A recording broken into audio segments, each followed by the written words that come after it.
Hey everyone, this is Dr. Casey Johnson. Thank you so much for taking time to listen to the Unlock Wellness podcast. I know you're going to love today's episode with Sarah Menzies. Sarah is doing incredible work, so I'm excited to have her on to share a story with you guys. If you've been loving the Unlock Wellness podcast, be sure to jump onto iTunes, subscribe, and write a review. It really helps me out a lot, and I really appreciate all of the feedback and support. Also, be sure to follow me on social media to keep up with the latest podcast episodes. The best way to connect with me is on Instagram, Facebook, and Twitter. My username across the board is at Dr. Casey Johnson. That's DrKaseyJohnson. You can also check out my website at drkaseyjohnson.com. It has all of the past podcast episodes and more information about each guest under the Listen tab. While you're on my site, be sure to check out the Shop tab, where you can check out my first book of my Healthy Children's Book series. Thank you again for listening. I hope you loved this conversation as much as I did. Now it's time for today's episode. I hope you love my conversation with Sarah Menzies.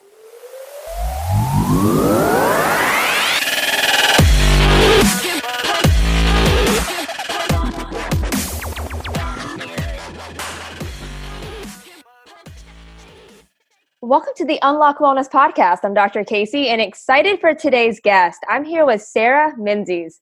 And Sarah is an incredibly talented filmmaker and director of several documentaries, including a documentary that I'm obsessed with called Afghan Cycles, which I'm excited to dive into. But Sarah's films really capture characters who are changing the world in positive ways. So I'm beyond excited to have her on the show. So Sarah, thank you so much for taking time to come on. I'm excited to have you. Thank you so much, Casey. Wow, what an intro. I'm humbled. Thank you. Yeah, and before we dive into your newest documentary, let's just take it back to your backstory. First off, where you're from, and how you got into filmmaking, how you really developed your interest in environmental issues and just world issues and wanting to document those. Sure. Yeah, I grew up in the Pacific Northwest in a small town called Ferndale, Washington, up there in the corner. And it's a smaller town. And I kind of had this itch to travel and see the world from a pretty early age. And and I had wonderful parents that, sort of fed that enthusiasm and kept me excited about having new worldly experiences and then figuring out a way to then share those experiences with people. So, I went to school to study broadcasting and political science. It was probably the best decision as an 18-year-old I could have made that didn't really have a grasp on reality yet. But although I guess it would have been better to actually get into a film school perhaps, but I found a program that at least taught me how to, use a camera and edit. But it still took me a little while after college to find my way to documentaries. What kind of program was it? It was just a broadcasting program. So okay. You'll find as we talk for the next little bit here that I can't tell a story in 2 or 3 minutes. So, the more the better. Go for it. Yeah. So the idea of working in news seemed really tough, not something that I was super interested in. Right. Not really like you don't want to be like a headline reader. Oh, exactly. Yeah. It just didn't feel like a fit for what I was wanting to do. And but then again, I didn't know at all what I wanted to do. I had this inkling of getting into film or documentaries in some way, but I didn't know what that meant. I thought radio for a little while, but I just was young and immature and probably shouldn't have been in school yet making those big life decisions. But yeah, and so it took a little bit of a zigzag path. I moved to Portland after college and was doing some environmental nonprofit work, which was really amazing, but still not totally fulfilling. Like I felt like I wasn't having that hands-on experience that I wanted. I felt a little bit like a paper pusher trying to take on this major issue. And I'll say that organization does great work. It's not a reflection on them. It was a reflection on me feeling stuck at my desk and wanting to be out in the field, I suppose. But I did have this opportunity, it would have been in 2010, I guess, to go down to the Gulf when the oil spill had happened. And I was representing my organization, the organization I was working for down there. And that was an aha moment for me when I realized, gosh, this is an important story. And while I was capturing it in my own way to have it reflect itself in the work I was doing at the time, I realized if I had a camera, I could actually show people what's going on. They can see, these tar balls washing on shore. They can, hear from the local business owner that's going out of business because of this, or the oyster farmer whose oysters are dead because of the oil and aren't coming back. And, there were all these different things where I just realized this is the power of film. And I basically came home from that experience and quit my job and took the leap into this crazy work that I love, but also question every single day. That's amazing. I can't imagine seeing that firsthand though. Oh, like it's oh yeah. so Yeah, it was very formative for me. I mean, I would have been, I guess, 25 back then. And, that's the other thing. I didn't have any sort of, I was still so young and had no financial responsibilities really or anything. So the trip itself was formative for many levels, but in terms of the direction it sent my career in, it just sort of felt like, why not try this, where my heart was pulling me. And thus began, I guess I'm 9 years deep now, this 9-year journey so far. How comfortable were you with a camera? Like when you were like, I'm going to go back and start to film things that matter, because you, like you said, you didn't go to film school, you have the broadcasting thing under your belt, but that's still not like, I'm sure that was a big learning curve, right? Did you just know you wanted to capture it, but you didn't really know how? Yeah. And I'll say I didn't go back to the Gulf to capture anything. It was more of a, like being there, I realized that was a power. So, but what I did do, actually, I quit my job and I found my way onto a 72-foot sailboat that went from Namibia to Uruguay, which I know sounds super random and out there, but the crew, there were 10 of us on the crew, and we were studying plastic pollution in the ocean, trying to get a sense for how large the South Atlantic gyre was. It was with another nonprofit that I'd come across. And so I finagled my way onto that boat with a camera thinking, this is my first film. And I'm going to, my dreams as a sailor were being fulfilled. As an environmentalist, I was inspired. And then, as this new budding filmmaker, I was in over my head. I shouldn't make it sound like it was anything other than that. But I call that my film school. The film is collecting dust on a hard drive. We'll probably never see the light of day. That's to answer your question. I had to, get kind of dust off a little bit and try and remember how to use a camera, shoot all this footage with the edit in mind. I mean, there were just so many things I was rusty on, and frankly, perhaps not even trained on. I mean, I was just so in over my head, but that was a huge learning curve. And it took me a long time to realize that maybe I didn't need to look at that as a failure, that it's on a hard drive, never to be seen. But I do think I learned so much. You're putting in the reps though. You're putting in the hours. Totally. Yeah. And then when I came back, I tried my best to edit it, but the story just wasn't there. I shot it all wrong. I didn't ask the right questions. There were just so many things I missed, but luckily that was just something I'd found the funding on my own. No one was paying me to be there. It wasn't like I had let some client down or anything like that. So it was just a wonderful way to learn what not to do.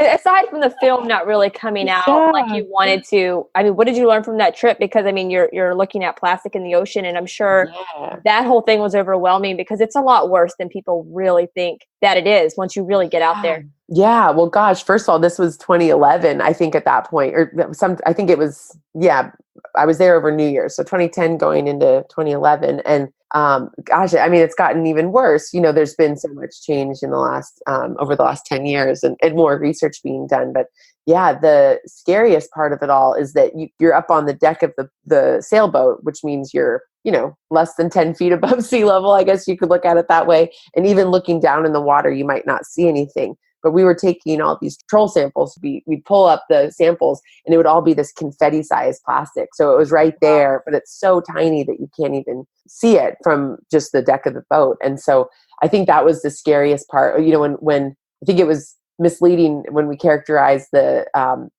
Pacific gyre as twice the size of Texas, or whatever those numbers were back then. You picture this mass that is that big, but it's just the size of these gyres, these holding areas, where it's not like you're walking on plastic or garbage. It's actually the really tiny confetti sized stuff, which to me is way scarier. It's been in the waterways longer, and it's gotten so small that fish are eating it. Some of it is the size of plankton. So they're eating, that's why we're seeing it showing up in seafood now. But that's not my expertise. I probably shouldn't weigh in anymore than that. there are a lot of people dedicating their lives to that. And that's sort of my bare bones knowledge, but I will say it was terrifying in that way. And I almost thought, oh, this is a good thing. We're not seeing anything. And then you realize that it is there, and it's an even scarier issue because it's so small. Yeah. That's insane. I saw a stat the other day, and I can't remember the exact numbers, but it was talking about, you know, how people are really concerned with plastic straws right now, and we should really eliminate plastic as much as we can, but how like things like fishing nets that are just being thrown into the ocean are even bigger of a concern. Did you see that kind of like those kind of things out there as much as you did the tiny pieces of plastic? Yeah, you definitely see big balls of net and rope and old buoys, things like that. You even see some pieces that weren't degraded to the point of confetti, and you could actually make out logos of something, of a detergent or some snack food. That was kind of a trip too, to recognize some of these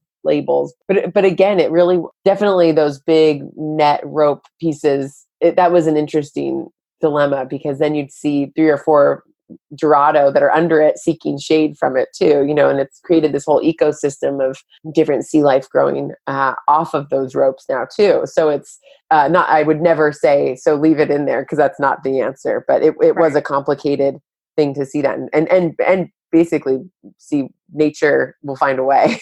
Man, that's insane though. So you got on this boat, you really had a learning experience, learning how to film.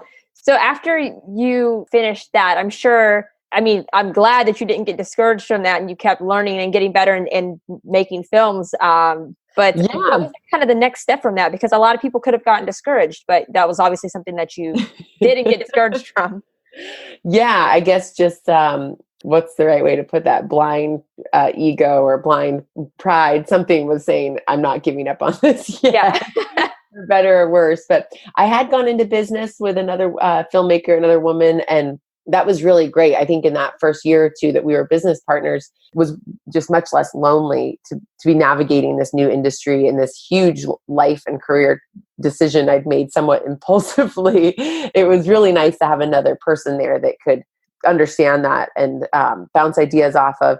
And we actually, so we had started working together slowly when I went on that sailing trip. And when we came back, it was pretty full on, because I didn't have a job, that was going to be my livelihood. So she had actually was finishing up her first film that I came on board. I guess I was a producer on that. I came on as she was finishing up the edit, and that was called 23 Feet. And it's about a group of, in the outdoor industry, we call them dirt bags. And that's like the highest level of respect you can give. That is in no means a negative term. And people in the outdoor industry would understand that it's about folks that are surfers or climbers, and they're living out of a small space, whether it's a van or a gutted out school bus or the back of their truck, to pursue their passions. And so this was all pre-van life, all that stuff that you see on Instagram now.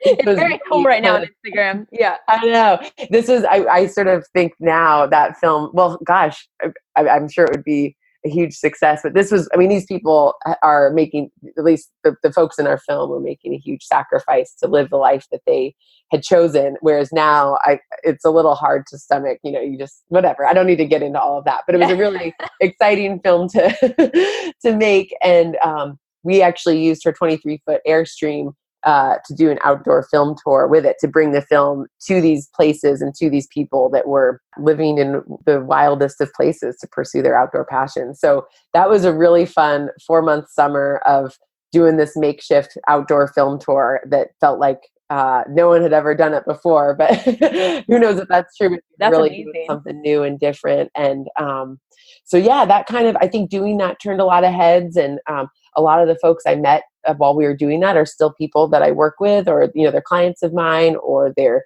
sponsors that I approach for films. So that first year or two was amazing, just with kind of the access that I had. And I think because we were building something so unique, it was exciting to, people wanted to reach out and hear what we were doing. And so I'm forever grateful for that experience and what we were able to do. And I guess it was by 2012, then I started my own production company, which is a fancy way of saying Sarah Menzies, girl with a camera, that it was still just me, but it was nice to actually build a company to support it. And I still remember seeing my logo on a big screen for the first time. And that was almost more gratifying than seeing a film of mine on the big screen. It was really exciting to see this company that I was building.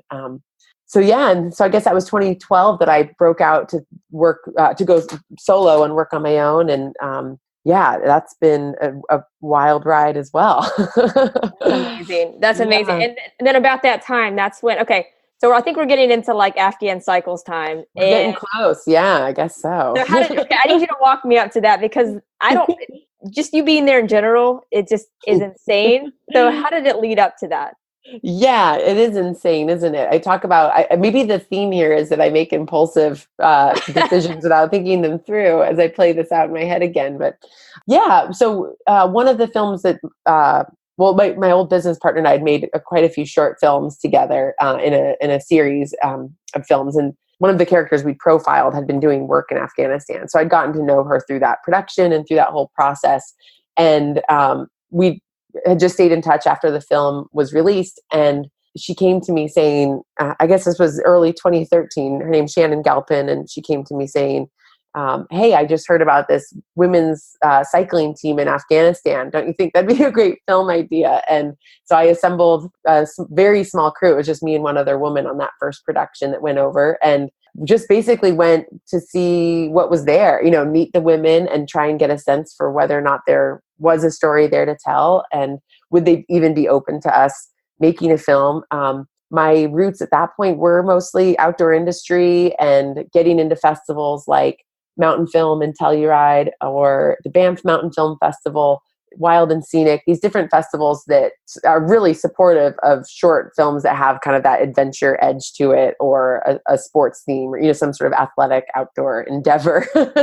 I'm careful to say adventure because I feel like my adventure film, I have a little bit of a different take on it. But anyways, I had thought that at the very least this could be a short film that was cycling centric. We pulled on Liv, which is a women's branch of Giant Bicycles. They came on as a sponsor, and I thought we'd be making something under 20 minutes that was just, again, going to be this cycling-centric film with a unique backdrop of Afghanistan to set it apart from other films. But I realized very quickly after getting there and meeting the women that this was a much larger story, and it wasn't going to be enough to just get awesome cycling footage and set it to a cool soundtrack and then be done with it. These women were breaking so many gender barriers and cultural barriers that this wasn't to do it in a short amount of time just wouldn't do justice to their story and or what they were truly sacrificing to do it. So yeah, thus began the 5-year journey from that first production to literally almost to the day of then premiering it last April at Hot Docs in Toronto. So 5 years to the day, pretty much from start to finish. So with that, we got to see the girls grow up and make decisions as adult women, over those 5 years. Yeah, whether it's going to school or starting a career or beginning to start a family. And then in that time period, the Taliban was gaining momentum. When we started in 2013, it felt like a much different country than when we finished it. It was getting much more violent, and the security just wasn't there in terms of the safety for these women, but the safety for Afghans in general. It was just on a huge decline, and still is. And so we see the team and our characters in particular see that. But I'm totally rambling now. You just asked me how I started it, and I'm so interested. I can't wait for everybody that's listening to go watch it and then come back and listen to this again, so you can just understand how this all is. And to kind of first off, I'm so glad that you didn't just make this a short documentary, because it deserves every second that it had, if not more. I would love to see all the extra footage from this. This is insane. But so, basically Sarah is following, like she said, a group of girls in Afghanistan where, since the fall of Taliban, they really were able to kind of start cycling again, because it's super frowned upon. But then, like she said, Taliban starts to have more power, and it starts to get super violent. So it made it even more difficult. It was difficult before because of just that culture and, people thinking that women shouldn't be riding bicycles or working out or just doing these things, like they should be at home, and in a lot of cases not even leaving their homes, right? So it's insane when you watch the story of these girls, because they are young girls. and you get to see them over the span of 5 years, but they are still young girls, but they're, riding their bike through Afghanistan, and they know the risks, and people are criticizing them left and right. Like, they're getting death threats. They're getting all kinds of threats. People are throwing things at them. Their life is in danger, but they are so passionate about this sport, and they're even more passionate about creating a freedom for future women. There was an interesting quote, Sarah, that I wrote down, and it was like, I think the question, I can't remember who they asked, but the question was basically, why do you continue to cycle when the Taliban risks are so high? And, she's crying. She's obviously upset, and she's crying. And, she said, some people sacrifice their lives so others can be comfortable. So the fact that they're risking their lives, so maybe their future kids can just ride a bicycle down a street, like, that's insane. It's crazy. Yeah, I'm so glad that moment stuck out. That's I think that minute and a half in that interview sums up the entire dilemma or situation for them. And that was Masumo, one of our main characters on the national team in Kabul, talking about, this was one of our last productions there when things were really getting dangerous, telling us, like, if a Taliban member, if someone from the Taliban sees us and pulls us over and kidnaps us, she basically gets it. Her main takeaway is, if they don't kill us, then we'll come home and kill ourselves, because we would have lost. Everyone knows what the Taliban does to you, and we'd lose all of our honor, our family's honor. Essentially, she doesn't say it, but it's rape. And so she said, if they don't kill me, I would kill myself, just to not bring that dishonor to my family. And she said it very straight, or she said it just not matter of fact. That makes it sound simple, but she just delivered this line, and that was it. And it was when I asked her, knowing those risks, why do you still do this? And it was that, and the voice she hears, our translator obviously saying that, but that's when she started to cry. And I think it all came cascading in of this is like, how can I stop doing this now? This is what I love most in the world. This is my passion. I can't stop just because of the fear of it. And I don't know, that moment, I think, always strikes me. And then, she says, to make any sort of progress, there needs to be those brave people that are willing to I guess, risk, put it all on the line to make any kind of progress. So that was one that there wasn't a dry eye in that room for sure. That's such a mature outlook too. I would say most people don't have that mindset, that they're willing to die for a greater purpose, and they're young. Those are young girls. That's to have that mentality. But like they said too, they had gained a lot of fame throughout this process. Because they were the girls that were cycling, and they were on the national cycling team of Afghanistan, and they were getting a lot of opportunities, and they were becoming more famous in Afghanistan. So it's, even if they quit, they would have had the risk, right? So it's hard. Right. Yeah, there was a lot of, and I always need to say, maybe this is my own conscience, I'm trying to keep it clean perhaps, but this was long before the film was finished. We were in production with it, but they were getting a lot of international press, but also domestic press in Afghanistan. They'd been on all kinds of news shows there. Oftentimes when we'd be out filming, there'd be another person from the news wanting to also go on a training ride and film. And so they were all over Afghanistan. But then at the same time, this was by 2015, they'd been nominated for a Nobel Peace Prize. They'd been nominated as National Geographic Adventurers of the Year, and this was all just coming in. So it's not like they were, I suppose some people would recognize them, but if you saw a woman on a bike, it was a safe assumption that they were, she would be part of this team, because that's how few women are riding at that point. And so, I think while it ruffled some feathers with a lot of Afghans, they also, I always feel the need to say it, it also brought in a lot of support, that while there's the violence, there's also, it's like for every negative voice, or the bottle being thrown at them from the car, or the motorcycle running them off the road, or the death threat, there's 10 people for that one act, or that one person that's rallying around them, supporting them. So I always want to make sure to point that out too, that just to make sure that the Afghanistan that we were exposed to, and the Afghans that we met, the women's family, for instance, took us in as if we were family as well. That's amazing. Amazing. And I think you could tell that from the film. Something that I did notice, one, just the women supporting women of that community, I thought was more than I probably honestly would have assumed for that community. The women's support was incredible, but you could tell, like, whenever you would see maybe like a bystander, like if they were riding past and you would see like maybe women turning around to like watch them ride their bikes, you could almost see that they had kind of a sense of hope, like they admired it. Like it was you could tell like they were looking at them as a really amazing thing. Yeah, I hope so. Tell like supported just from like the looks of women bystanders, for sure. Yeah, certainly. And but then you'd also get some that would just shake their heads. It's always a mixed bag. But ultimately, I mean, there were a lot of reasons why people are against it. But some of it too, it does come from a place of well, I don't know. I shouldn't go down that thought, but there are people. It isn't even about the traditions or about giving these women freedom and independence. It is just simply you're going against the grain, and it's a dangerous place. You need to just put your head down and fall in line, and not draw any extra attention to yourself. That would be one thing we'd hear from some mothers and fathers as to why they wouldn't want their daughters to ride, and so. It was just like, don't bring any extra attention to yourself, and that's going to be the thing that puts a target on your back. But of course, there's plenty of cultural things too that are way far beyond that, and very impressive. How safe did you feel? That's always a hard question for me to answer because I get to come home to my comfortable life in Seattle where I'm not thinking about having a target on my back. And I really always wanted to make this about the women.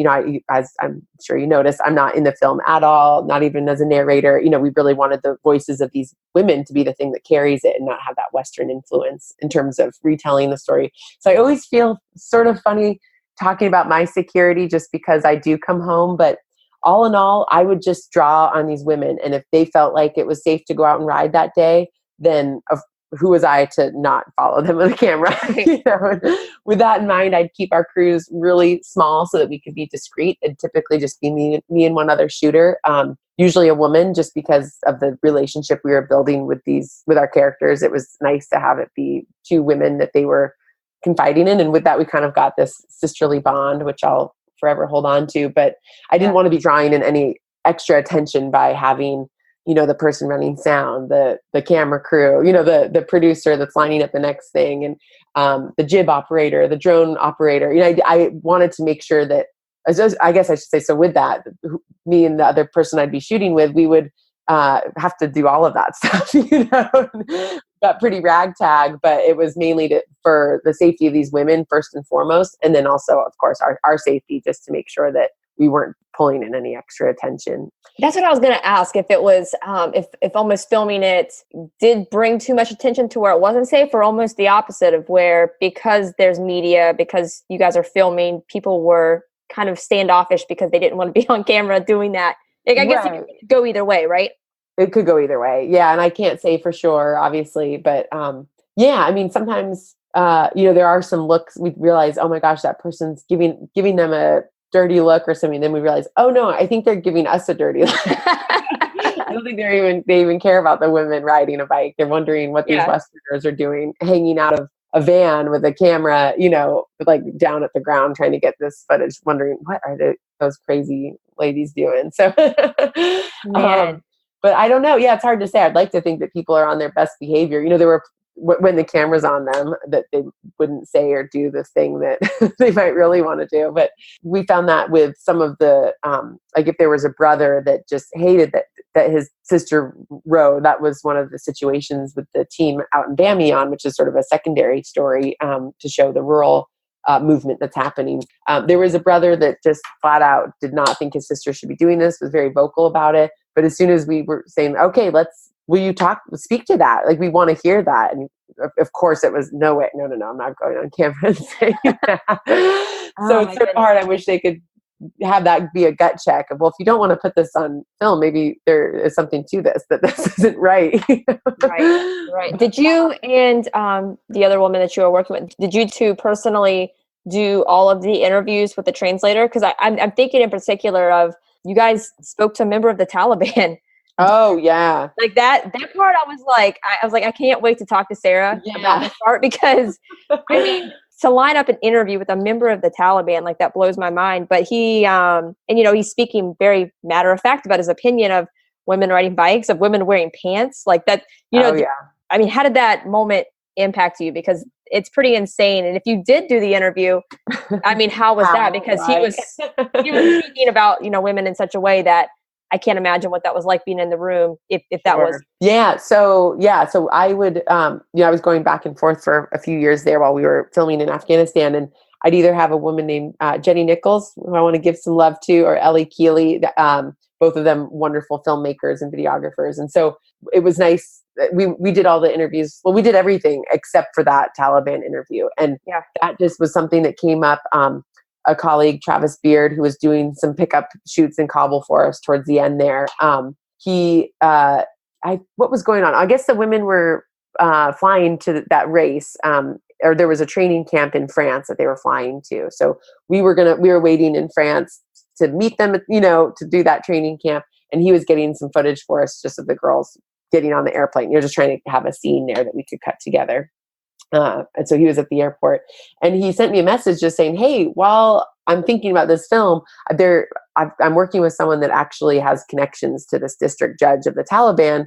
Are you interested in having an interview done? And if so, send me questions. I can do that while I'm here." And so I actually was working on a fly fishing film up in remote Alaska with hardly any cell service. Been in a more different world, it felt like, than in Kabul in that moment. And so I said, yes, definitely, like, let's go for it. I didn't know if we would use it or what would come of it, but he felt safe with it. He felt like the translator, it was a relationship, something somewhat professional. It's not like this translator was a sympathizer, but he'd worked with him before. I mean, the Taliban also is media savvy and they want to get their message out. So they set it up. I had sent Travis a whole list of questions that I wanted asked. And I said, you can take this in different directions, obviously when you're doing an interview, follow-up questions come along and you should follow that track, but make sure you at least get, these 10 questions asked or whatever, like specific to the women on bicycles. And so it's a little strange because that is certainly a shocking interview. And I think definitely paints a picture for what not just our characters in the film are up against, but what Afghans are up against. And really just what it means to go to work, just going to work every morning and coming home at the end of the day. You're putting yourself at risk, of being in the wrong place at the wrong time. And so we wanted to, it ended up being a shocking interview in that sense of just showing really how, kind of hearing from the boogeyman finally that we've been hearing about. But anyway, so I'm up in Alaska, and I'd like to think that if that had come up while I was in Kabul, that I would have taken it. I don't think I would have been scared. I definitely would have been something I'd tell my family about after the fact. But I don't think I'd send that email, "Hey, this is what I'm going to do. Don't worry." But I would have done it, I think, just if I felt okay with that translator, if everything felt okay. I'd like to think I would have done it. But yeah, the opportunity, it just didn't align for me to be there and do it. Travis did a great job, and I don't even think that this man would have taken the interview with me. I just think that I doubt he would have. But I don't think he knew that it was actually this American woman calling the shots from miles and miles away. Oh yeah, he definitely would have. I don't think he would have been either. I think there's two, really important things in there where because we went back and forth of including it, thinking, are we going to give this guy are we going to give him a platform? It felt a little forced. And we actually left a lot of the really negative stuff out because it felt a little like cherry picking on the audience's emotions, to put this stuff out there, and to what end, we really were having a hard time, like whether or not to give him a platform. But after showing some test audiences and trying a few different things, we just felt like he spoke to the things that these young women either just didn't feel because they're young and idealistic and we're trying to pretend, just wanted to think we can do whatever we want, these, right. And we're not going to let this get us down. Or they just didn't want to talk about it because it's too negative for whatever reason. they never truly got at the violence of and the risks of just being Afghan and living there and how dangerous it can be. Like I said, to just do the basic of outings, leaving Just the your things home. that we take for granted every Exactly. day. Yeah, no, that's Yeah. insane. I mean, I think it is a very, very important addition, especially for people that don't really understand what's going on there, because you really get to see. What I love about this movie is you get to see these girls and their lives and their friendships and their family life, and you realize whenever you start to dive into different cultures like this, and through getting to talk to different types of people all of the time, and I think with social media too, that helps a lot. But you realize like these people are no different than like us and our friends in our situations. They're just in a really bad place where they have different like Yeah. legit fears and legit things going on that could really, take their lives. They still have friendships and they still act like we did when we were that age, and like Oh the my gosh. same Yeah. concerns. And so I love that, because then you get to see like, oh, they're really just like us. They're just in a very bad situation that we're fortunate to not be in. Right. So I think it's yeah. So I love that part of the film, and then you throw that part in, and it's like it really hits home, because you're like, man, like they have really legit fears. Like they have very serious Yeah. threats going on at all time just for riding a bicycle or wearing pants. Like, Yeah. that's ridiculous. Yeah. So I mean, the truth is that district judge hadn't even thought about women on a bicycle. I mean, when asked the question, what because he's like a provincial district judge, so meaning that he was in Kabul at that moment when we did the interview, but he doesn't live there. He's lives in a different province, and so he in the province where women aren't, well, clearly the Taliban has more of a stronghold if he's in that kind of power position. And so women just aren't even thinking about riding a bike there. So he hadn't even thought about that. So he kind of quickly came up with some punishments that he would give her. But you could tell that this was something that he's like, why would a woman ride a bicycle? Right. And quickly had to think of something. But I think he really comes in to speak to the larger, like I said, I mean, he's talking about taking a machine gun to a marketplace because Yep. of the way women are dressed there. And he refers to infidels, and he's not talking about Westerners. He's talking about Afghans who are not in a burqa, or not fully covered, still have a headscarf on, like still are following their interpretation of the Quran. But in his mind, they've been westernized by, not having a burqa on, and therefore they're infidels. And so that just painted a picture of truly what Afghans are up against by just going on basic errands. And so that was important. And I think the other really important piece of this that I always want to highlight is that we've got this group of young women who are, like I said, pushing all kinds of cultural and gender barriers, all in the name of riding a bicycle that seems so simple. And they're there showing their faces. There's no, they're bringing us into their homes. Some of their family members are even in the film. And it's not even, we always had a huge conversation about security, and each production making sure that they still were comfortable with that, because that was more important to me than the story. I wanted them to feel okay with putting their name and their face behind this. Right. And the first thing this Taliban member does is cover his face and gives a pseudonym, goes by a different name there. And so he doesn't want to be identified at all. And so that piece of it I thought was just so telling. Yeah, no, it is. And it's so incredible. And as the risks started getting more severe, I mean, towards kind of like the end of the documentary, it's, we're following Frozen, right? Who's the Frozen, yeah. Yeah. So one of the main characters, and, she is stopped. It's not on film, but she is stopped and threatened. And that really takes her, right? And I don't want to give a big spoiler alert on the documentary, but I know, yeah. but she does, I mean, during the film, she does decide to like flee. How was that process? Like, were you surprised by that? Did she contact you? Like, how did that work after the fact? I mean, how easy was it for her to contact her family or for people just yeah. Yeah, I almost want to say, if you haven't seen the film, scroll or like. Yeah, I know. Oh, I know. I don't want to ruin 5 it. minutes. Yeah. But yeah, I'll keep it vague enough. Even if this does Yeah. spoil it, please go watch it, because it's Yeah, I mean she is one of our main characters in the film, Frozen, and she had her life threatened and the lives of her family. Basically saying, if you ride a bicycle again, I'm coming for you and your family. And it's on you, basically, like this, if this happens. And so she maybe this is why Frozan and I get along so well. She too made a very impulsive decision, one with way higher stakes than I've ever made. But she made the impulsive decision. She saw an out that she felt protected her family, and still allowed her to ride a bicycle. And she took it. And would she do that again, given that, especially that first year, perhaps even the first, now it's been about 2.5, 3 years, coming up on 3 years now since she made that decision.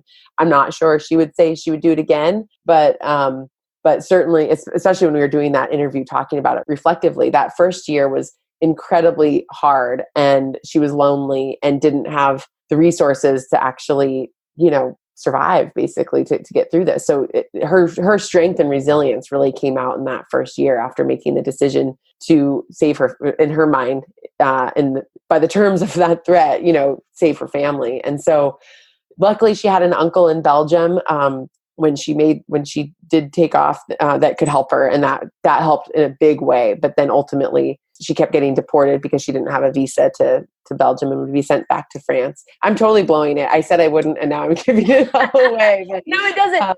It doesn't give. It doesn't really. There's still so much in there. Hopefully, there's enough. I can leave enough intrigue that people want to know all the gritty details. But yeah. But no. So I think she surprised herself with that decision. I guess that's what I'm trying to say. And so therefore, I don't.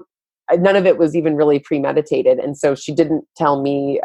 I just knew when the rest of the women showed up at the camp in France, the training camp, Frozan wasn't with them. So that was, then I was able to get in touch with her very quickly, just over Facebook, and her English, especially then, wasn't very strong, but we could at least communicate. At that point, I wasn't even communicating about the film. It was that someone I love and care about, right, just took a huge risk, and I was scared. And so I was just, it's amazing what emojis can convey when you share the same language. And I was too panicked to pull in an Afghan that could help me translate. I just was, doing anything I could just to make sure she was safe. And, your brain goes to so many different places. Like, was this her decision?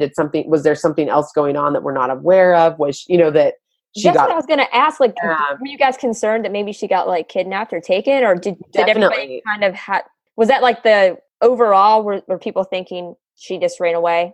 The women who were at the airport when she took off knew pretty quickly. She's I think because they'd known she'd been threatened. Actually, I guess I don't know that if they actually knew about the threat or not, but they weren't. I think they weren't surprised that she took that opportunity to leave. So, but I think, they were, of course, surprised. That's not the right way to put it, but they weren't thinking it was anything else other than that. Gotcha. So, and then once I was able to actually get in touch with her, and she was with her uncle, all of my, I was still scared for her, but in a much different way, obviously, knowing that she was with a family member. But yeah, when her retelling of it, which I hope folks will tune into with the film, she was on her way to Paris, and it didn't really dawn on her until she was in international airspace that this could be her chance to save herself and her family, and so when she was saying goodbye to everybody, it's just it wasn't even a thought that she wouldn't come home. So things moved very quickly in a very short amount of time. Yeah. And she's still kind of, I don't want to say consequences. It's not like it's a bad thing, but she's still reeling from the fact that she doesn't know when she'll see her family again. It's going to be very difficult for her to get back into Afghanistan. And so there's a lot that comes with that too. And again, that loneliness. But then she's also going to school. I don't know. Now I'm fully in with ruining this, but there is a lot of good things that have come with this impulsive decision. But at the end of the day, the people she wants to be with most, who are her family, and they're the ones that she did this to protect, and she doesn't know when she'll ever see them again. And that's something I don't think she'll ever, that'll never feel right in her heart. And it's a decision no one should have to make, but especially someone so young, and looking at her future. But then there's a lot of things there too to unpack, where her family, before that threat even came about, I think this is common certainly with, I've heard it from a lot of Afghans. I've also heard it from people who have lived in similar situations with that kind of violence and terrorism on your community. Frozan and her family, or her parents, had sat all of her and her siblings down saying, if any of you have a chance to leave, take it, and we will somehow find each other again. So there was some talk there, and I'm not sure she would have done it if they hadn't talked about it, but she also didn't tell them about the threat. She didn't want them to be scared for her or take the weight of that on. Yeah, that's insane. Do you keep in touch with anybody besides her? I try to. Yeah, there's a few. Again, Facebook is wonderful in this way that I was going to ask, like, how is social? Yeah. Also, sorry to cut you off, but like with social media and Afghanistan, do they have full access to that? Like, is Facebook the main thing? Is it like, how does that work? I tangent from. Do you keep in touch? Yeah, I mean, gosh, it's a lot better than I think just having phone numbers or an email even. And I know that sounds silly, but over Instagram or Facebook, you can be sending little, it is silly, but you can be sending little emojis or this or that. So if there is a language barrier, since not all the women speak English, or at least not fluently enough to be able to have a proper conversation, we can at least be checking in on each other in that way. Right. Or like translate it, because I know it's nice that they're starting to add more translators to those sites as well. But yeah, that's true. Yeah. And so, and some of them have changed their names on Facebook. That's something that that's always coming up, where I want to find someone from the film, but they're no longer the name they were before. And that's not even about cycling. That's about, I think, just wanting to hide their identity in general, or not have people harassing them online for different things. So I know that sounds so silly, but it's when I go to message one of them and think, oh my gosh, she's not using her real name anymore. I have no idea how to find her in my friend group, or you know what I mean? And they'll have a different photo. I know it sounds silly, but it can be really difficult. And so I'll try and message around and say, what's Miriam's name now on Facebook, so I can say hi to her. Even if they can, I know during that part when the coach was speaking about how like he wants to keep the sport alive, but at the same time he had doubts with how many people would stick with it, because he knows the cycle, right? Like the girls will get married, the husband will more than likely be against it, and more than likely they'll be stuck in a house and not be able to leave. And that's just the reality of it, right? So you also have that risk. Reality, at least, or what he thought. Yeah. I mean, some of them, that has been the case, where they've gotten married or had focused on their school more. Others had gotten threats similar to Frozan and just said, I'm going to stop riding. And I definitely can't blame them for that. I can't imagine continuing to do the thing. I'm not sure I would share that kind of passion where I would put it all on the line. I just don't know. So a few of the women have stopped because of threats, but a lot of them have just stopped. I mean, I think a lot of things have just stopped in Afghanistan because of the danger right now and the constant risk that they're living in, and just this constant threat of violence and danger. And so it isn't even, maybe they weren't, a lot of our main characters, or a lot of the women that we knew in that era of riding bicycles, most of them have stopped for that alone, and then in that they've also stopped going to school just because of the constant threat of what it means just to be an Afghan right now walking the streets. So, but that said, there is still this groundswell of riders, and kind of, they have paved the way and shown young women that they can ride. And so, and then in turn, more fathers have let their daughters ride. And so there is still this current that's happening of women riding bicycles, maybe not competitively, but just to get to school or run errands. That's been the main cultural shift that those women were trying to make, with competition or international races maybe being secondary to just that cultural shift of wanting to use it the way that the men and boys use the bicycle. Where am I going with this? Let me harness the point I was trying to make again. I guess just speaking to our characters, that because it has just gotten violent there again, and now the negotiations of peace talks with the Taliban and this and that, I think there's a lot of people that just say, I don't want to draw any unnecessary attention to myself right now until things calm down again. Right. So, and that has happened before. I mean, these women aren't the first, and I think we have this character in the first act of the film that we almost use as our cautionary tale, and she had ridden in the 80s on what was kind of the first formal national team. This was pre-Taliban or pre-Civil War, and I know this is such a dorky play on words, but the title Afghan Cycles was already in place. But as we started hearing, like, oh my gosh, this has been a cycle, and are we seeing this again, where the women we're profiling now are going to be forced off of the bicycle because of the Taliban's influence again? And so this character that, and she doesn't want to show, she chooses to not show her identity because her family actually does have some ties to the Taliban. Her father never knew that she did ride even that back then. And so she chose to, she didn't want to show her identity, which I completely understand. But yeah, we use her as that cautionary tale to show we've seen this before. And when we were finishing the film, it was at this breaking point of, are things going to continue to get better for women? Will this team be one of many examples that progress is happening and women are, getting closer to gender equality perhaps, or, making strides in that direction? Or are we going to see the same pattern happen where, the Taliban rises up again, foreign aid gets pulled out, and the first people to be affected by that are women, because any sort of support or infrastructure or funding is pulled out, and unfortunately, since premiering the film last year, we've seen that things have continued to move backwards. At least for our characters, a lot of them have stopped riding because of the fear that they've had, but also just because of the infrastructure. The coach is no longer in power, or he's no longer the coach, and there's been few different what am I trying to say? He was caught like selling bikes selling some of their bikes to make money. He was corrupt and pocketing some of the money. He's been in and out of courtrooms, as people are bringing that kind of stuff up to him. And so he also wasn't getting paid by anybody. So it's a complicated, tale, but there isn't really a national team to support that right now anyways. And even if there was, if he was still the coach, I'm not sure that they would have the support to be riding. I mean, people aren't putting money into that kind of thing right now. It's too risky and it's scary, just given the times right now there. Sorry. Good luck for a follow-up question. I just threw so much at you. No. It's amazing. I'm so just intrigued by this whole documentary. I could probably talk to you all day. So sorry, guys. I'm just no.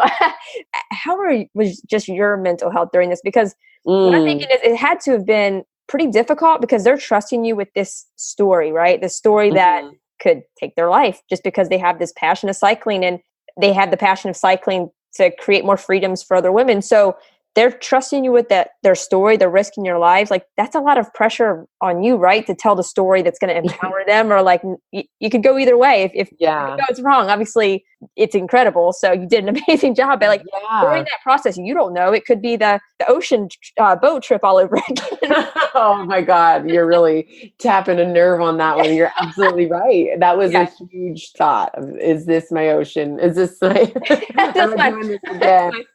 Right. No,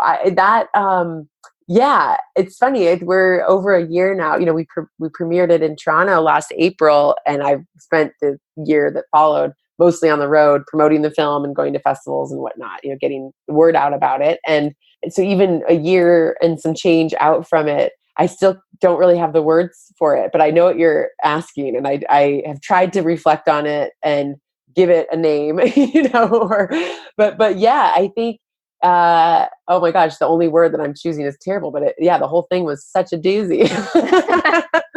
Oh, that was I wish I didn't say that, but no judgment. But I think it was just that it was a very, as I look back on it reflectively, I mean, it already feels like a lifetime ago in so many ways. From start to finish, it was strange to think if that film was a human, it'd be in kindergarten by the time we finished it.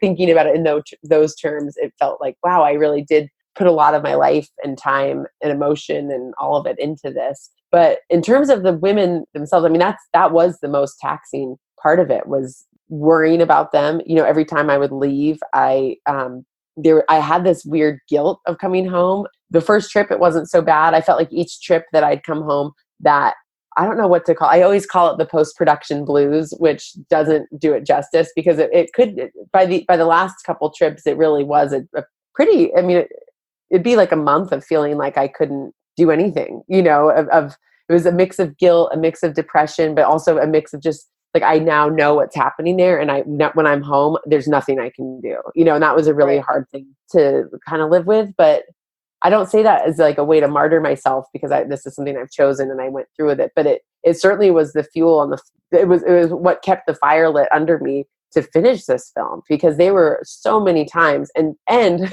so many signs, I'm sure one would say, that I should have pulled the plug and stopped at different places.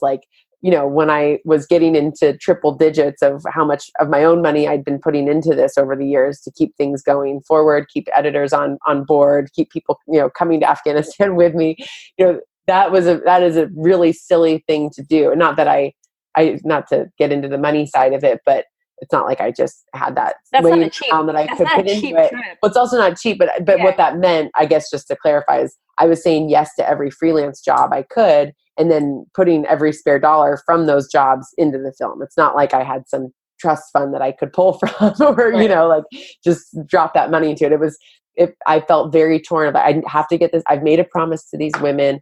I have to finish this at the very least. Like that was that felt like the most pressing issue, was finish this film. Even if you never recoup any of this money, get it finished because you made a promise. And then secondary to that felt like, and do it right. Don't, do it justice and tell the story that they have shared with you. And, I had a great editor I was working with, and a good post-production team that we could work on that very closely together to get what felt right to us. But it felt really grueling too. And so it's not the way to fund a film, take on as much freelance as you can so that you're working on multiple things at a time and not really focused on any one of them. And then only taking what you need to pay your basic bills and then throwing the rest of this in the film. I mean, that is so unsustainable. And it's, I kind of, unless you're van lifing it, like we talked about earlier. Well, true. Yeah. Okay. I wish I could say I was, but no, I've got a home, and, I still have pretty low financial, commitments or responsibilities, but still it just, it took everything out of me to keep that going. So how many trips did you have to take?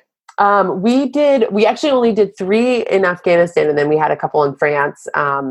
Well, there's the big ending, but yeah, then how long were the trips though? Because it seemed like you got quite a bit of footage. Yeah, we'd usually be there for a minimum of a month at a time. Yeah, and then that would give us time to get a good amount of time with each woman. I mean, Farzan in the edit kind of rose out as our main character, but we had all of that on hard drives for almost every one of the women that we profile, just because I wasn't sure how this was going to end, or in the edit, they all had such compelling stories, and their passion for this sport and what they're doing and for the culture that they're trying to change is so inspiring.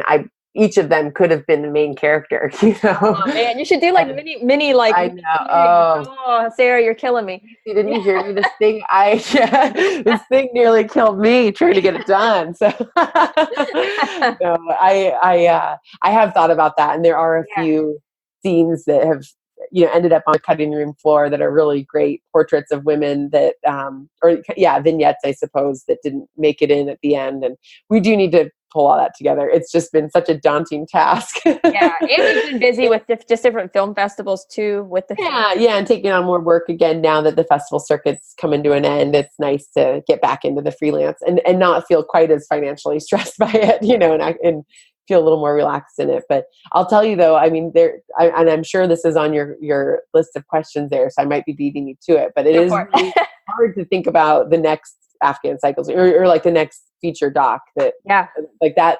I think I went into this feeling, I just felt so optimistic. It was 2013 and I was only a couple years deep into this work. I still had so much to learn, but I knew I'm just going to go for it and see what happens and learn as I go, which is very true. And I'm glad I did it. I mean, that I learned from the beginning of a film to the end, how to make a feature doc, I now know how to get it funded. I didn't know how during it, but hopefully I'll never be in that position again of needing to scrap together money like that. But it was, I feel like I have a much clearer understanding all the way down to distribution and running an impact campaign and all these things that make a film successful. I've learned through this process. But now that I know all of that, know what it is to actually be in the trenches, getting this thing finished, I'm like more scared now to get into that length and, that beast of a film. Than I was. It's almost now that I've seen behind the curtain, I'm more scared than I was just doing it blindly before. So it's been hard to get that energy to do it. But I bet in the next few months or in the next year, I'll be feeling like myself again and ready to do that. Oh, that's amazing. I can't wait. And to kind of go back a second, can you kind of paint a picture of how difficult it is for maybe somebody to leave Afghanistan to seek asylum? Like, how Oh, difficult is that? Because I think we don't fully understand that just living in the States, and now it's such a huge story. And I think it'd be nice yeah. for people to understand how difficult it is for people to leave. They can't just pack up and leave because they don't like where they live, right? Right. Oh, yeah. I mean, you can't, that's what's so crazy is you can't just buy a plane ticket out of Kabul and land in, Germany or France or the United Yeah. States. It's, I should be careful. I don't know Germany's regulations, but I can say that for sure about France and the United States, and plenty of other Western countries. You do need some kind of documentation or a visa, and I think that's where for Frozan, she had a visa, through the training camp. The French embassy was helping to get all of that set up to go and do this training camp, which ended in a pretty major race that was exciting for those women that went on to do it. But yeah, I think for Afghans that are leaving, you need to get a visa, which means you either need to have some kind of connection to an organization or an embassy, or someone that can line that up for you and make a case for why you should have a visa, or you need a lot of money to buy one, and so it's the people that have.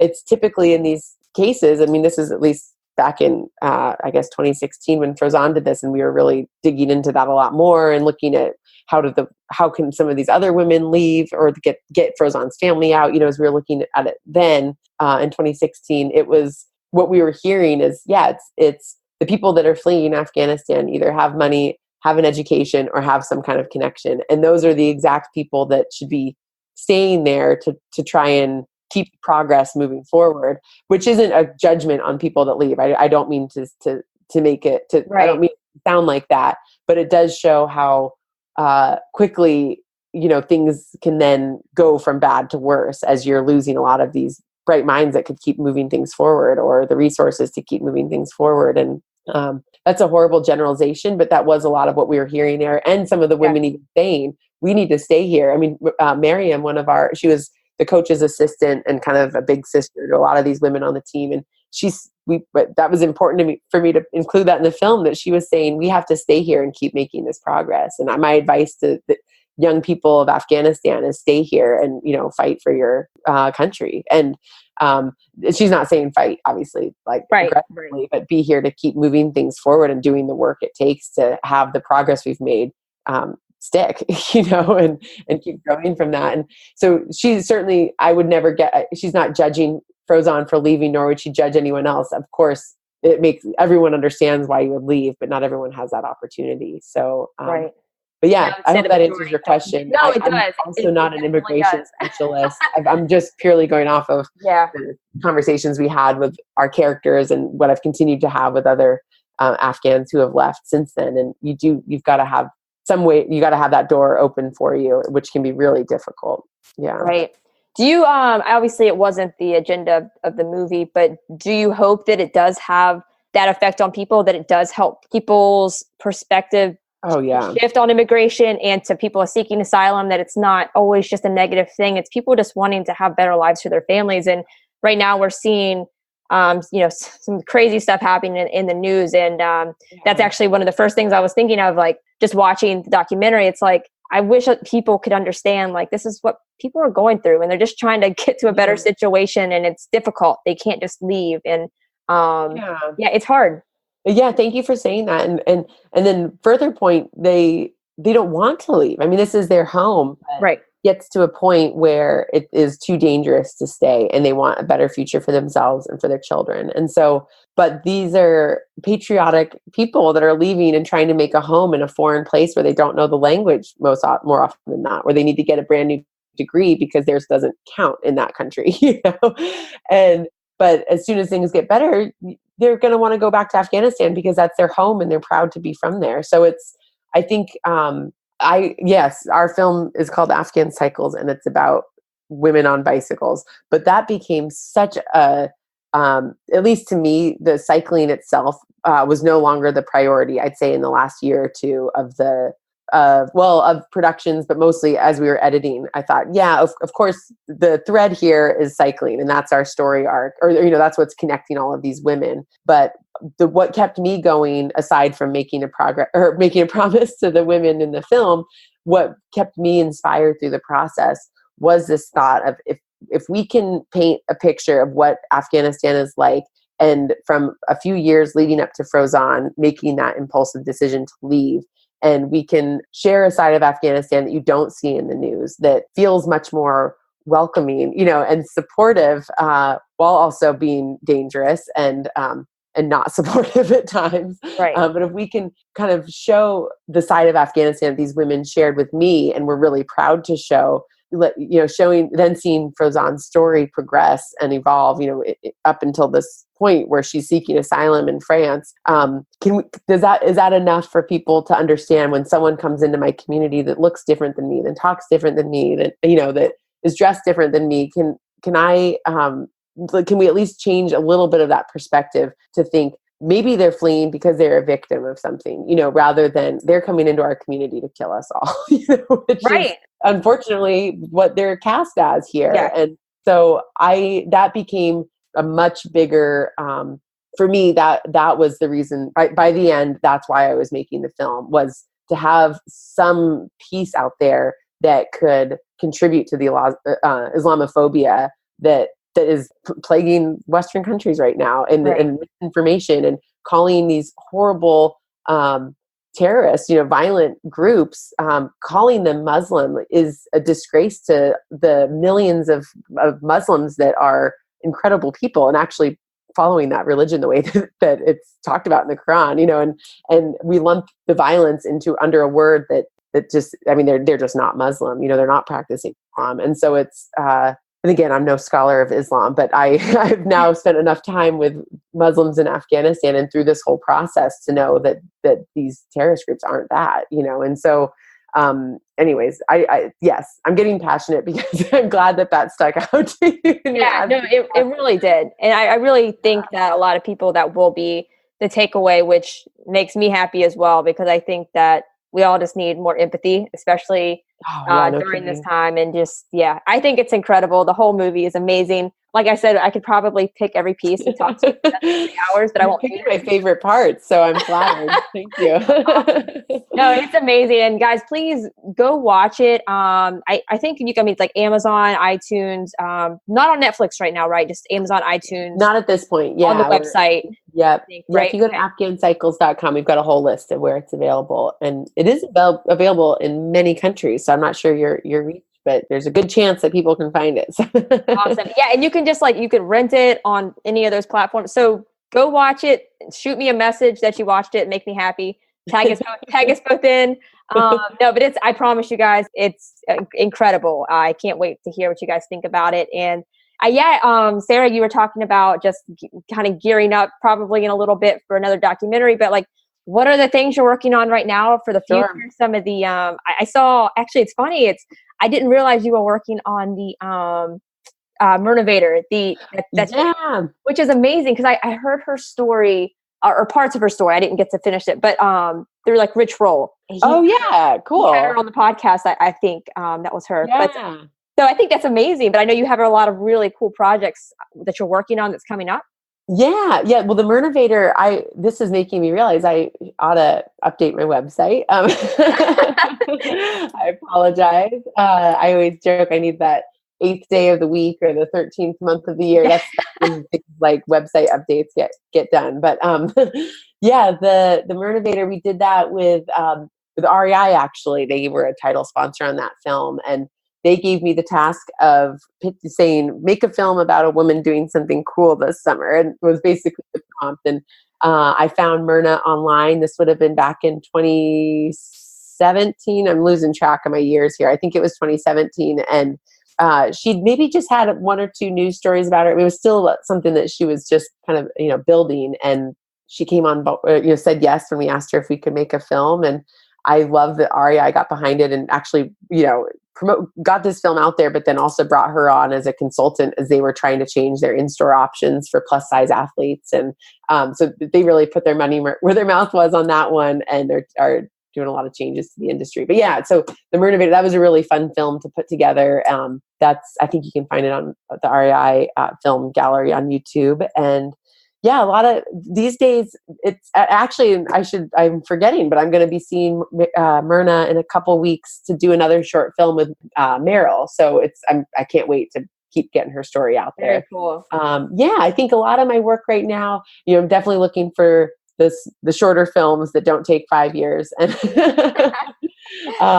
And that's been really great to just be kind of getting back into that format and being able to work on a couple different things at a time, but without having something like Afghan Cycles also on my plate. And so I've been digging into my community here in Seattle and doing a lot of work for different conservation issues that are happening here in the Puget Sound. And so it's been great to work on different video series and short film series that are all focused around conservation and environmental issues here, because I think that is very pressing.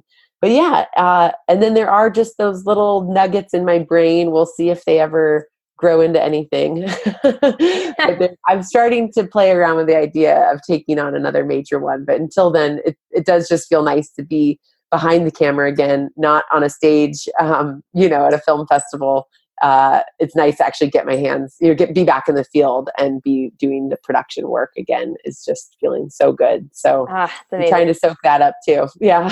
Yeah, that's amazing. Remind myself why I got into all of this. And that's to be, I guess, bringing it back to where we started, of being able to go to different communities and experience different cultures and try and tell those stories to the larger audience. So yeah. And like you said, towards the beginning, documentaries and videos and just be able to see it is so powerful. And oh man, documentaries, and I've just heard so many amazing stories just through this podcast, and people who have transformed their health and completely, and a lot of it is stemmed from documentaries and just learning and diving into. So so your work is incredible, and I know it's going to change a lot of people's perspectives and hearts, and I'm so excited for you. I'm just the middleman. I always joke. Well, it's not a joke. I actually am very serious about it, that I have the easy part. I get to meet really cool people who have a very strong message. And if I can just give them a microphone and give them that platform to share that message, then I get to,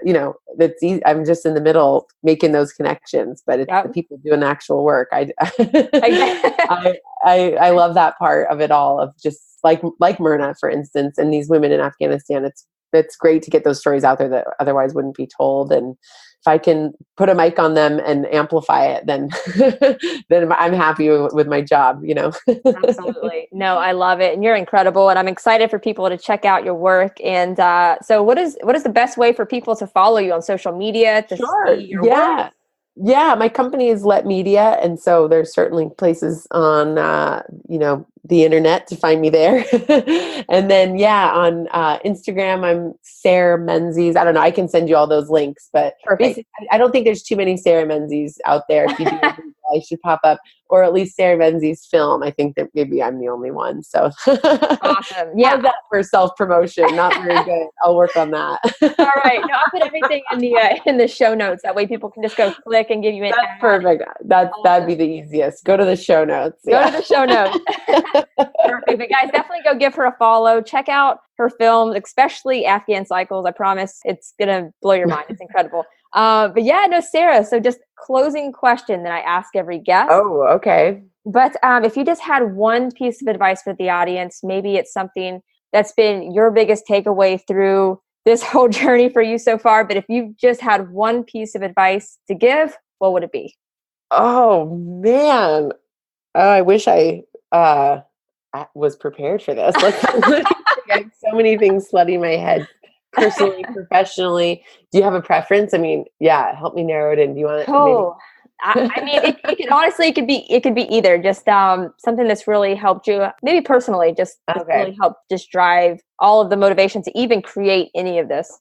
Yeah. Well, okay. I think I've got it. And this might sound cliche, but I think no matter the work you're doing or the passion that you have in your life, I think at the end of the day, you've got to take care of yourself too. And I think it took me a long time to understand the importance of balance and taking time for yourself and eating healthy, all these things that play into wellness. I think I'm not sure that I was taking care of myself during the production of Afghan Cycles for a large portion of it. And I know it's silly. This is the cliche part, but I always got really angry at flight attendants that believed in this ethos of putting your mask on first and then helping others. My thought was always, no, I'm helping others. And then and then I'll take care of myself when the time is right. But it is such a perfect thing. You're useless to anyone else or any other cause or any work you're doing until you actually have something in your well to give. And if your well's all dried up, you got nothing to give. So